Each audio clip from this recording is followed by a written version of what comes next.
আসসালামু আলাইকুম। ঢাকা ১২ আসনের সম্মানিত ভোটারবৃন্দ, আমি আমজনতা দলের পক্ষ থেকে ঢাকা ১২ আসনে প্রার্থী হয়েছি এবং আমরা কোনো জোটের পক্ষ থেকে না। আমাদের ছোট দলটি প্রজাপতি মার্কায় নিবন্ধিত হয়েছে। এর পরবর্তীতে আমরা কোনো জোটের সঙ্গে না গিয়ে আমাদের দলের পক্ষ থেকেই নির্বাচনে অংশগ্রহণ করছি। তো সেই অংশগ্রহণের একটা সিদ্ধান্ত আমি ঢাকা ১২ আসনে নির্বাচন করব। আমি মনে করি এই অঞ্চলের মানুষ যারা আছেন আমার বিষয়ে জানা উচিত, যেহেতু আমি এখানে একজন প্রার্থী। তো আমাকে যদি একটু সময় দেন তাহলে আমি এই বিষয়গুলো বুঝাই বলবো। আমার অ্যাক্টিভিজমের পথ শুরু হয়, একটি পরীক্ষা ছিল ১২ জানুয়ারি, ৮ ব্যাংকের পরীক্ষা হয়। ওই পরীক্ষায় ব্যাপক জালিয়াতি হয়। সেই জালিয়াতির প্রতিবাদ করতে যাই বাংলাদেশ ব্যাংকে। সেখানে বাংলাদেশ ব্যাংকে আমি সহ আরও কয়েকজনকে বেধড়ক মারপিট করে। সেই জালিয়াতির প্রতিবাদ করেছিলাম আমরা সেদিন, আমাকে আটকায়ও রাখে।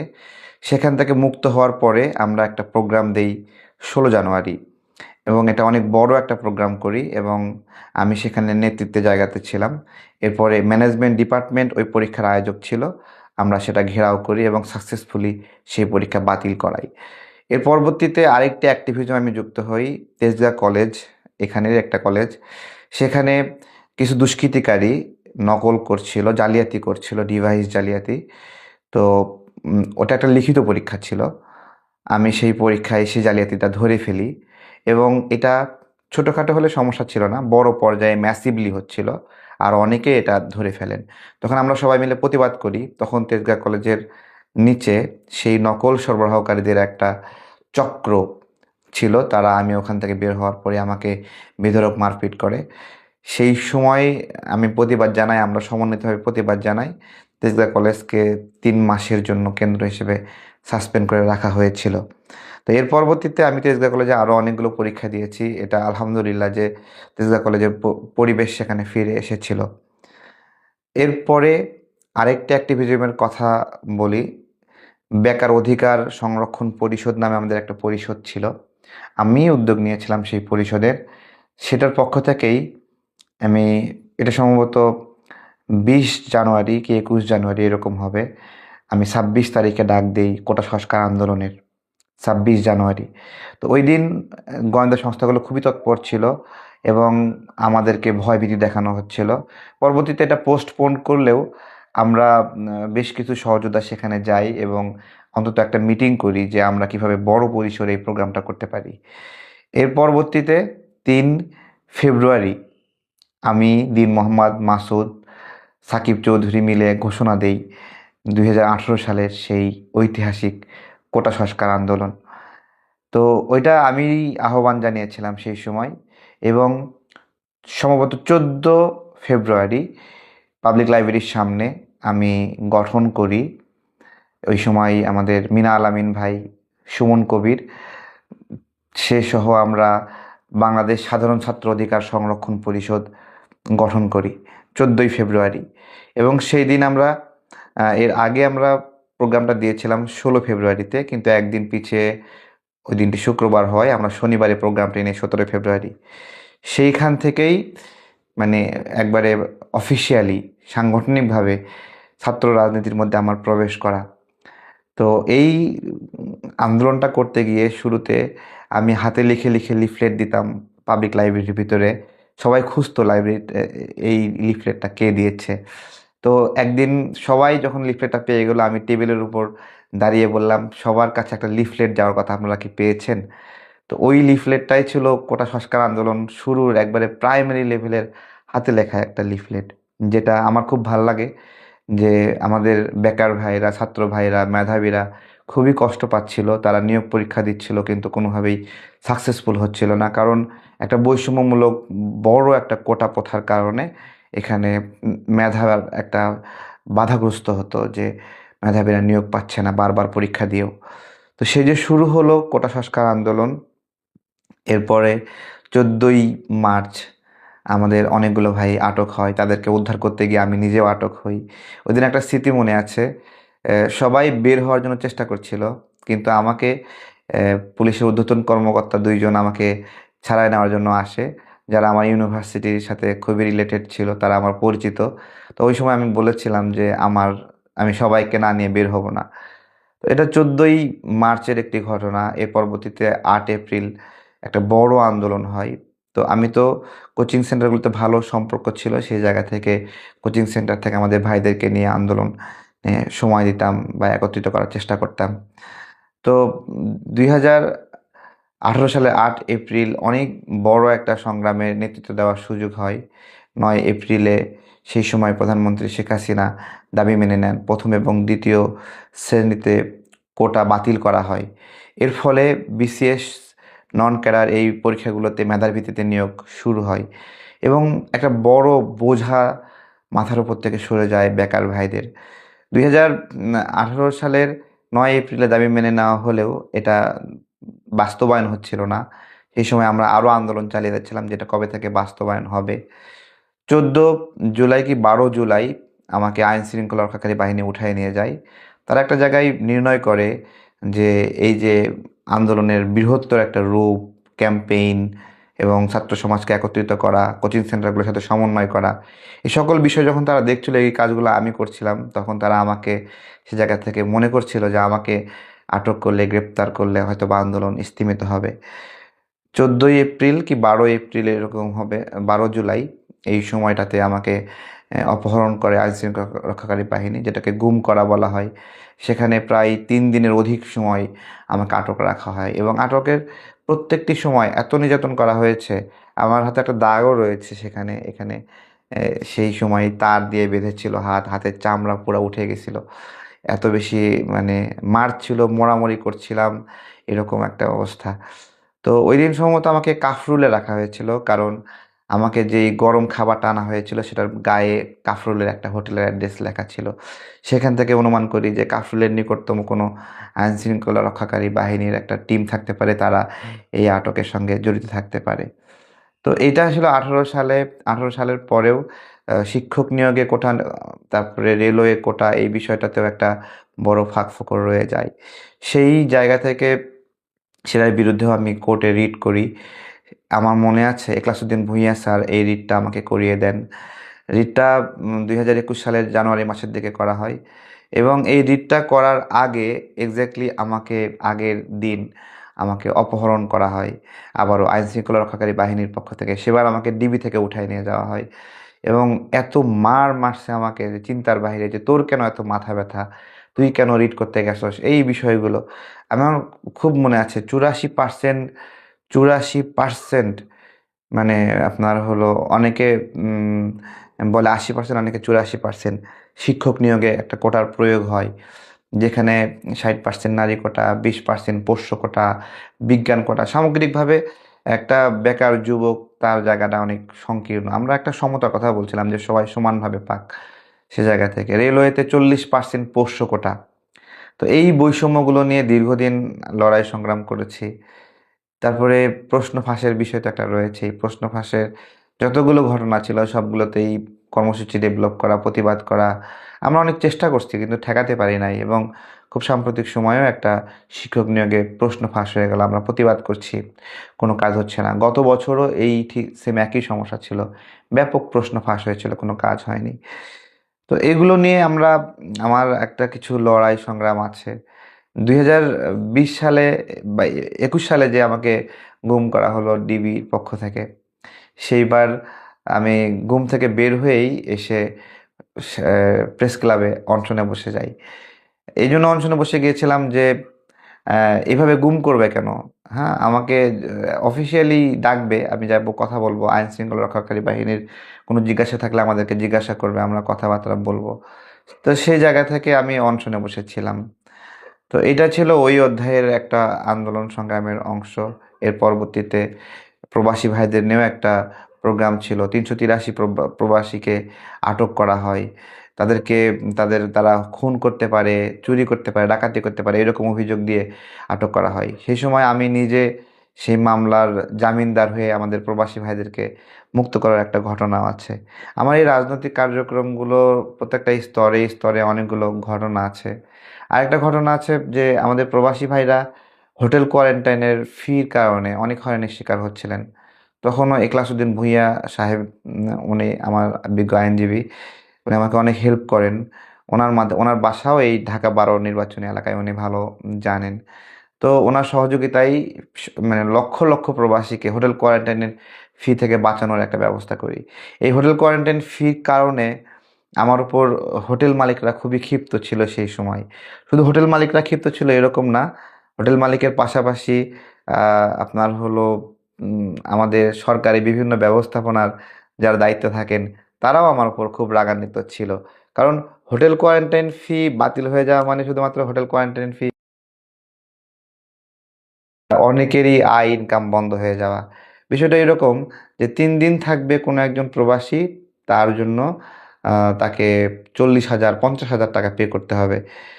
একজন প্রবাসী কত টাকায় আয় করে বিদেশে গিয়ে? 2জন প্রবাসী ইরাক থেকে ফিরছিলেন, তারা ডিপোর্ট হয়ে ফিরছিলেন খুব অসহায় অবস্থায়। তাদেরকে এরকমভাবে 70,000 টাকা কোয়ারেন্টাইন ফি ধার্য করা হয় এক একজনকে। তারা খুবই কান্নাকাটি, তারা তো ডিপোর্ট হয়ে আসছে, তাদের টাকা পয়সা নাই, এরকম একটা অবস্থা।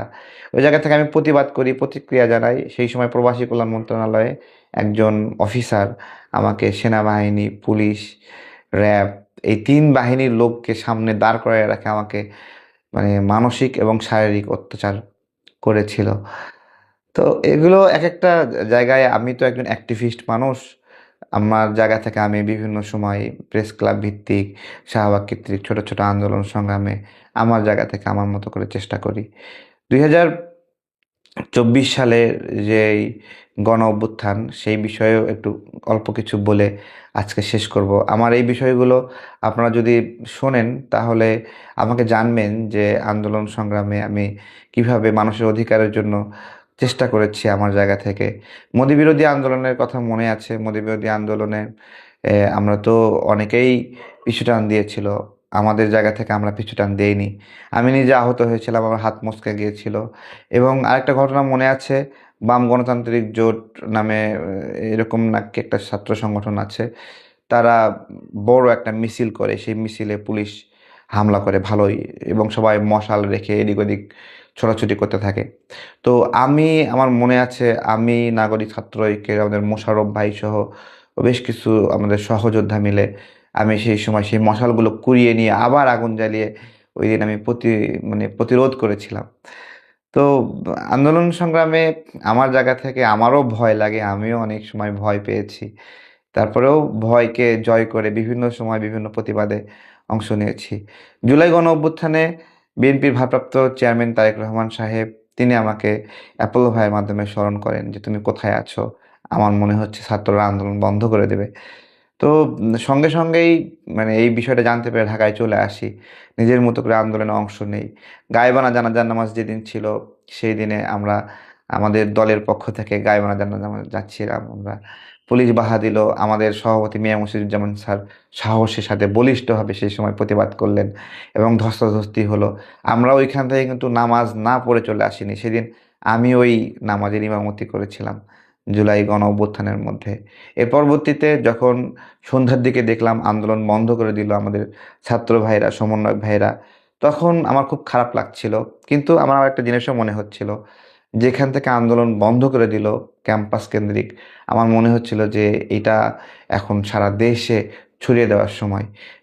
পড়ে যাওয়া আন্দোলন কুড়িয়ে নিলাম বুকে, এইরকম একটা বিষয় ছিল।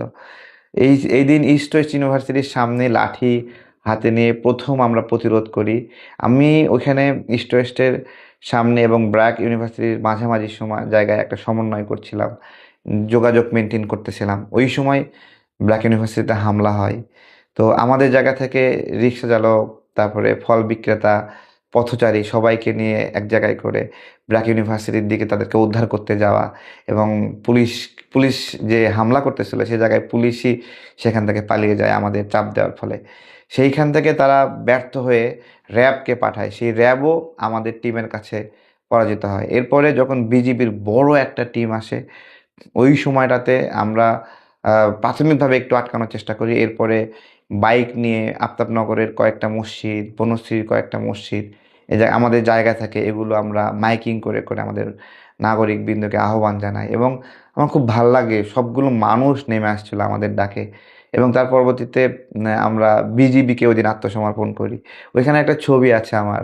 সেই ছবিটা যে কয়েকটা ছবি এবং ভিডিও আছে যে বিজিবিকে হ্যান্ড মাইকে আহ্বান জানাচ্ছি যে আপনারা আত্মসমর্পণ করেন, আমরা চারদিক থেকে ঘিরে নিয়েছি, এরকম বিষয় ছিল। এবং পরবর্তীতে তারা সারেন্ডার করে এবং আমি ফার্স্ট ওয়ান যে বিজিবির গাড়ির উপরে গিয়ে একটা ছবি তুলি এবং সেই ছবিটা ফেসবুকে পোস্ট করি যে এটা হলো বিজিবি আমাদের কাছে সারেন্ডার করেছে, এরকম একটা বিষয় ছিল। তো ওই দিন হেলিকপ্টার থেকে গুলি হচ্ছিল খুব। এবং আন্দোলন আমরা সবাই করি, কিন্তু সোশ্যাল মিডিয়াতে সেটাকে এক্সপোজ করে বিরাট আকারে মানুষকে জানান দেওয়া, আমাদের কাজটা ছিল এরকম যে আন্দোলন বন্ধ হয়নি। আমরা এই Rampura bridge, TV centre, BTV, Banasree, মেলাদিয়া, তারপরে উম, এই এদিকে মালিবাগের পরের অংশটুকু, মধ্যভাটার এদিকে অংশটুকু, ভাটারা, এই জায়গাগুলো আমরা যে দখল করে ফেলেছি, জানান দেওয়াটা খুব জরুরি ছিল। ওই দিনে আগের দিনে আমার একজন ওস্তাদ তিনি আমাকে বলতেছিলেন যেহেতু তো তোমাদের দেশ, তোমরা এই দেশের মালিক, তাহলে তোমরা কেন পারছো না? এই শব্দটা যে তোমরা দেশের মালিক, এইখান থেকে আমার একটা শব্দ চয়ন ছিল যে দেশের মালিকানা বুঝায় নিতে আসছি। তো এই জিনিসটা আমি লাঠি হাতে একটা পোজ দিয়েই ছবি তুলেছিলাম ওই সময়, হ্যাঁ, লড়াইয়ের একটা মুহূর্তে। এবং সেটা আমি প্রচার করেছিলাম যে এটা এই জন্য প্রচার করেছিলাম যে আমরা লড়াই করছি এবং এটা ব্যানার ফেস্টুনের সময় না, মানে আমাদের লাঠি হাতে নিতে হবে এবং লড়াইটা করতে হবে। তো এইরকম একটা ভয়ঙ্কর লড়াইয়ের একটা পর্যায়ে আমি পিঠে গুলিবিদ্ধ হই। আমার এই গুলিবিদ্ধের ঘটনাটি এখানে একটু উঁচু হয়ে আছে। আমার সন্তান মাঝে মাঝেই ওখানে স্পর্শ করে মানে অনুধাবনের চেষ্টা করে যে বাবা এখানে কি হয়েছে। তো তো ওর মা ওখানে বলে যে এখানে গুলিবিদ্ধ হয়েছে। সে আমাকে খুব সহযোগিতা করে সব সময়। তো গুলিবিদ্ধ অবস্থায় পরের দিনও আন্দোলন করলাম আমরা। তারপরের দিন আন্দোলন করলাম এবং দফায় দফায় প্রতিরোধ। এবং রামপুরা, ভাটারা, বসুন্ধরা এই অঞ্চল, আমার শিশির ভাই আছেন বসুন্ধরা এলাকায়, তার মাধ্যমে আমরা কমিউনিকেশন করতাম এবং মানে সমন্বিতভাবে সমন্বয় করে কাজগুলো করতাম। তো এটা ছিল জুলাই গণ অভ্যুত্থানের লড়াইয়ের একটা অংশ। এই যে বিজিবি এবং রামপুরা এলাকায় আমাদের যে দখল, তারা প্রশাসনের পক্ষ থেকে বুঝতে পারে যে এই পুরো এলাকা আমার নিয়ন্ত্রণে আছে এবং আমি নিয়ন্ত্রণ করছি। ঠিক আছে, সেই জায়গা থেকে আমাকে তো উঠায় নিয়ে গেল বাসা থেকে। এই যে এখানে বসে আছি, এখান থেকে আমাকে উঠায় নিয়ে যায়। তো উঠায় নিয়ে যাওয়া তো যাওয়া না, যাওয়ার পরে শুরু হলো মানসিক অত্যাচার, নির্যাতন। হ্যাঁ, এখানে আমাকে তো মানে যা তা মামলা যতগুলো যেভাবে দোষী সাব্যস্ত করা দরকার সবভাবে, কারেন্টের শক দেওয়া সম্ভবত 22-23টা জায়গায় আমার শরীরে কারেন্টের শক দেয় ওই সময় জুলাই গণ অভ্যুত্থানের মাঝখানে। তো আমি আ অনেকে আন্দোলনের সময় একটু অত্যাচারের শিকার হলেই, ভয় পেলেই সারেন্ডার করেছে। বলেছে, "আমি আন্দোলনে নাই, এই আন্দোলনের সাথে আমাদের সম্পর্ক নাই।" এই ধরনের বিভিন্ন কথাবার্তা বলেছে। আমার জায়গা থেকে আমি কখনোই বলি নাই যে এটা আন্দোলনের সাথে আমাদের কোনো সম্পর্ক নাই। আমি বলতেছি, "আমি এই রেজিমের চেঞ্জ চাই। আমি একটা গণতান্ত্রিক সরকার চাই, গণতান্ত্রিক ব্যবস্থাপনা চাই।" তো সেই লড়াইটাই আমরা করেছি। যদিও গণ অভ্যুত্থানের পরে আমরা যেই আকাঙ্ক্ষা নিয়ে লড়াইটা করেছিলাম, সত্যিকার কথা আমি হ্যাপি না। আমি হ্যাপি না এবং অনেক মানুষ অনেকভাবে বুঝ নিয়ে আপনার হলো গণতন্ত্রের বিপক্ষে কথাবার্তা বলেছে। তারপরে ভোটাধিকারের বিপক্ষে কথাবার্তা বলেছে এবং তারা চেয়েছে যে এইভাবেই দেশ চলুক। আমি এটাকে সাপোর্ট করি না এবং গণ অভ্যুত্থান পরবর্তী সময়ে আমার অনেক খারাপ লাগা আছে বিভিন্ন ক্ষেত্রে। মানুষের যে একটা মায়া ছিল, যে মায়া নিয়ে মানুষ রাজপথে নেমে এসেছে, সেই মায়াটা জায়গাটা না কেটে গেছে। মানুষ ও ওই জায়গাতে আর মায়া করছে না। কেন করছে না? জুলাই গণ অভ্যুত্থানে যারা স্টেক হোল্ডার অ্যা তাদের সুবিধাজনক আ মানে পজিশন নেওয়া, মানুষের সাথে খারাপ ব্যবহার করা এবং জায়গায়, জায়গায় মব সৃষ্টি করে মানুষকে বিপদে ফেলা, আতঙ্কিত করা, হুমকি-ধামকি দিয়ে অর্থ ইনকাম করা এবং ব্ল্যাকমেইল করা। এই বিষয়গুলো জুলাই গণঅভ্যুত্থানের পরে একবারে পাইকারি হারে হয়েছে। মিথ্যা মামলা দিয়ে অনেক মানুষকে হয়রানি করা হয়েছে। আমি বারবার এই কথাগুলোই বলছিলাম যে, "আমরা লড়াইয়ের সময় লড়াইটা করেছি। এখন তো সেই জায়গা থেকে শান্ত হওয়ার সময়, দেশ গড়ার সময়।" তো এটার কারণে আমাকে অনেকে খারাপ বলেছে, একেকজন একেক রকম বুঝ আছে। আমি ঠিক এক্সাক্টলি ৮ আগস্টে যখন এই সরকার গঠিত হয়, তখনই আমি বলেছিলাম যে এ আমি এভাবেই বলেছিলাম যে একটা দ্রুত গণতান্ত্রিক নির্বাচন দরকার। দেখুন নেপালের এ যে যিনি দায়িত্বে নিয়েছে অন্তর্বর্তীকালীন সরকার, তিনি একটা কথা বলেছে যে নেপালকে তিনি বাংলাদেশের মতো হতে দেবেন না। তার মানে উনি দীর্ঘদিন ক্ষমতায় থাকবেন না এবং একটা জনগণের সরকারের হাতে ক্ষমতা দিয়ে উনি চলে যেতে চান। তো সেই এই একটা বিষয় ছিল আমার সাথে, আমার এই বোঝাপড়ার সাথে অনেকের বোঝাপড়া ঘাটতি ছিল। কিন্তু দেখুন আমি আমার জায়গা থেকে যেটা বুঝি যে আপনার মানে অনির্বাচিত যে কারো চেয়ে নির্বাচিত একজন অপেক্ষাকৃত মানে মন্দ মানুষগুলোর মধ্যে অন্তত একটা ভালো মানুষ খুঁজে পাওয়া যায়।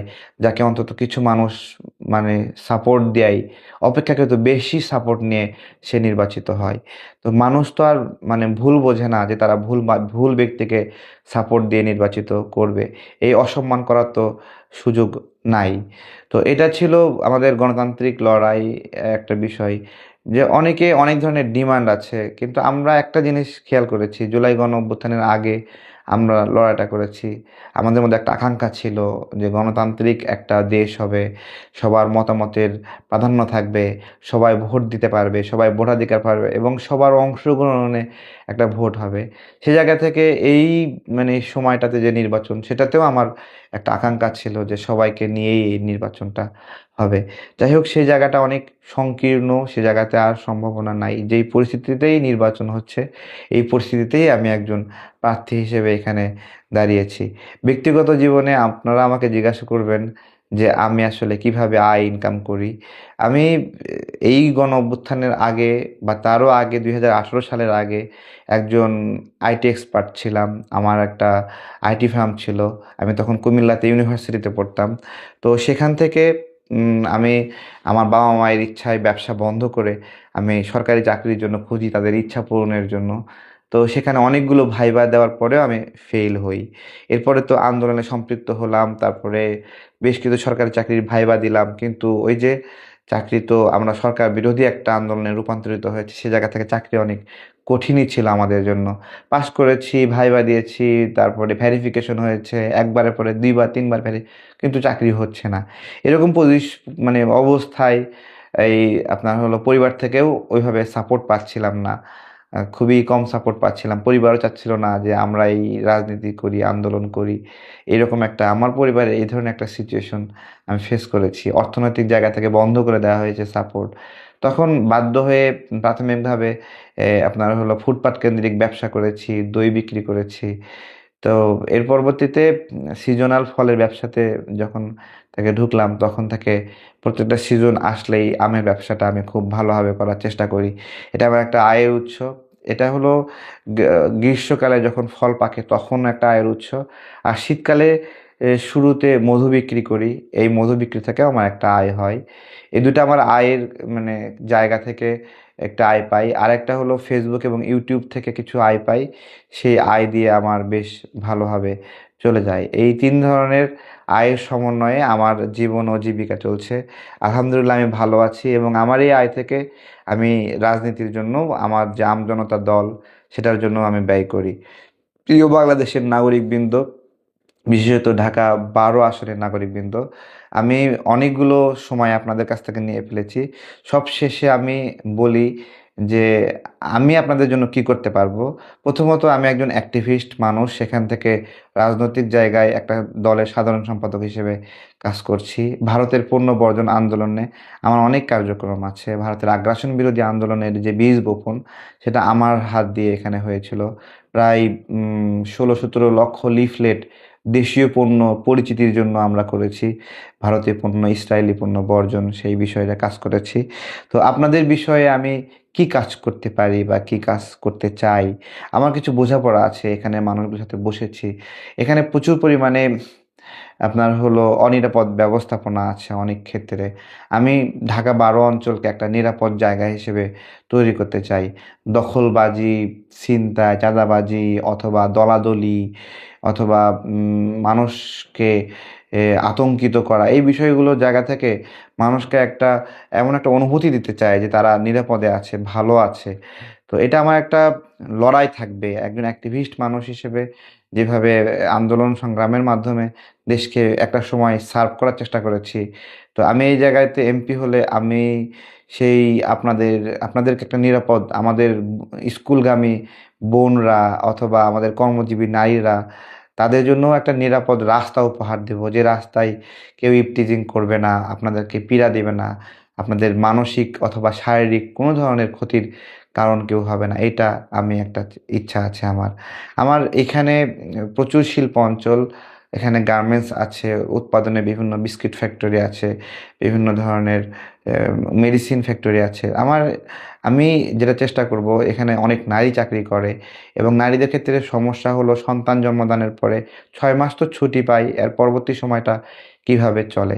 তো সেই জায়গা থেকে আমার একটা চেষ্টা এবং তৎপরতা থাকবে, একটা সেন্ট্রাল বেবি কেয়ার আমি করব, যেখানে তার সন্তানদেরকে রেখে যেতে পারবেন এবং সেখানে তারা আহ, কিছু শিখবে, খেলাধুলা করবে এই বিষয়ে।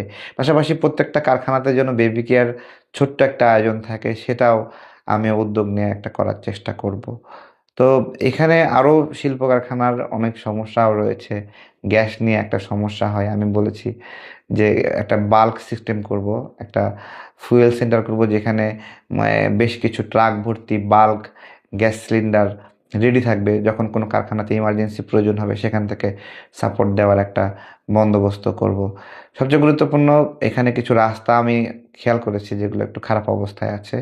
তো এগুলো নিয়ে আমি মানে ভবিষ্যতে তো অবশ্যই, এখনই সিটি কর্পোরেশনের সাথে মানে কাজ করছি, যোগাযোগ করছি, কথা বলছি। বেশ কিছু রাস্তা খোঁড়াখুন্দি করে ফেলে রাখা হয়েছে, সেগুলো নিয়ে কাজ করছি। অনেকগুলো ল্যাম্প পোস্টের লাইট বন্ধ হয়ে আছে সেগুলো।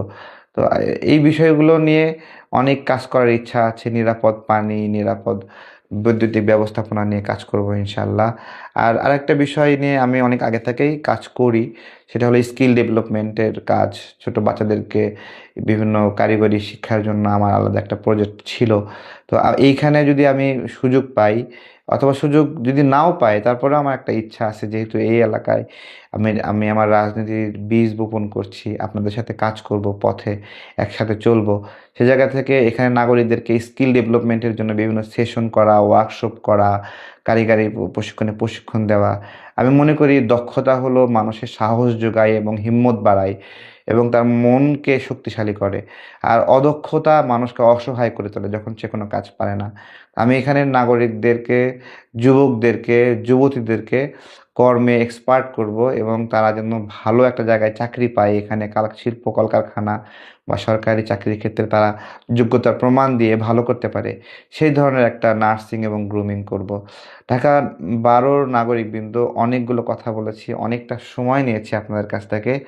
আমি আপনার হলো কোনো ধনী ব্যক্তি না, এবং অনেক অর্থায়ন আমার দ্বারা সম্ভব না। আপনাদের কাছে কোনো উপহারও হয়তো বা নিতে পারবো না।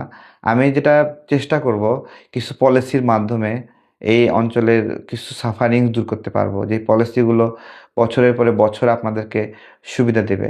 আমার ছোট ছোট এই পলিসিগুলোর কিছু আংশিক শেয়ার করেছি এবং এগুলো এইটুকু যদি পারি, এবং এগুলোর জন্য নির্বাচিত হওয়াই দরকার বিষয়টা এরকম না, অনির্বাচিত থেকেও আপনাদের সাথে আমি যদি সুযোগ পাই, আমি একটু কাজ করতে চাই।